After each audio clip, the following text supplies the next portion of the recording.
واش ما لاحظتوش ان التلاميذ بداو كيفضلوا يكملوا نعاسهم في الصباح عوض ما يجيو المدرسه؟ شنو اللي وقع اليوم؟ السلام عليكم، انا كوتش منير.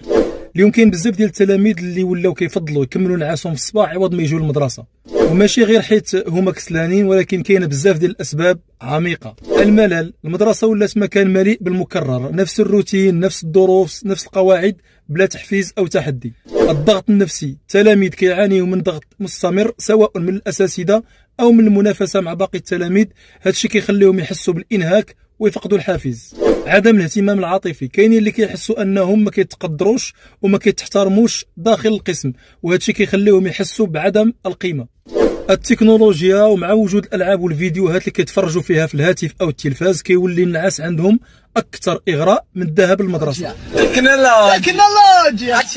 قله الارتباط بالمدرسه، ما كيشوفوش في الدروس شي علاقه مباشره بحياتهم اليوميه، وما كيحسوش بالالهام او الحافز باش يجيو يتعلموا. الا كنتي اب او ام، حاول تعرف من ولدك واش المدرسه دايره ليه ضغط، واش كيشعر بالملل.